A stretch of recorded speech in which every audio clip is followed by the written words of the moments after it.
I want you to realize that God is trying to break us out of something I call religious cognitive dissonance. If you've been to school and learned what cognitive dissonance is, it's a reaction, a fight or flight reaction. Somebody say fight or flight reaction.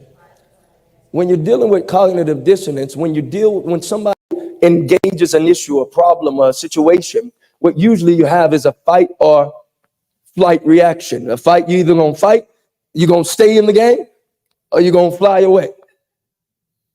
What God is trying to do is break us out of the fight and the flight. He wants us to be in peace. He wants us to stand. Having it all to stand, just stand.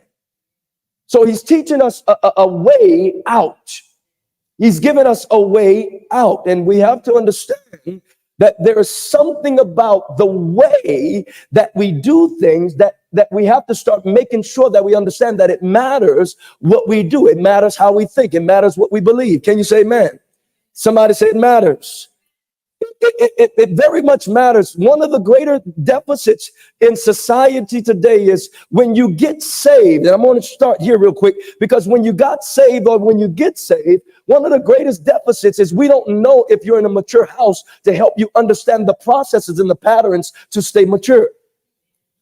And when you don't understand the operation of submission, sometimes you can get saved in a place that's not called to walk you through. I'm going to say that again.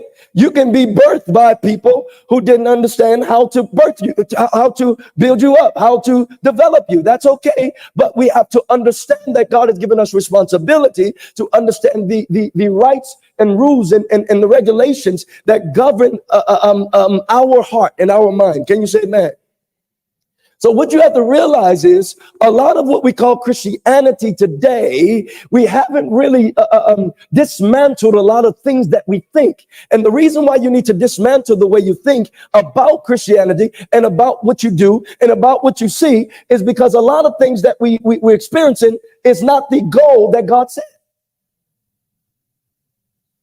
I'm interested in fulfilling what the word said. I'm tired of people saying, come eat, and there's nothing on the plate. Come to my church, but there's nothing to satisfy.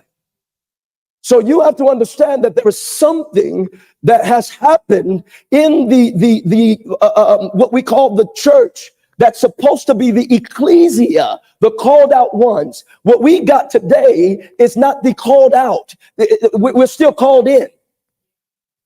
There's nothing wrong with being called in, but you can't called in, called out.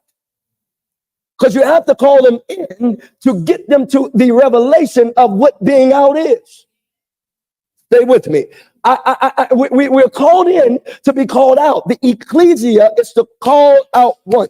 That's a government factor. That's a government entity. Can you say amen?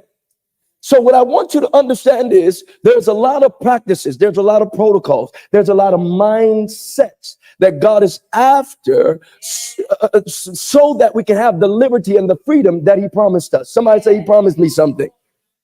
Yeah, he promised me something. And so we can have that liberty, we have to understand what did he promise and then what is the way that he called me to obtain it. Can you say amen?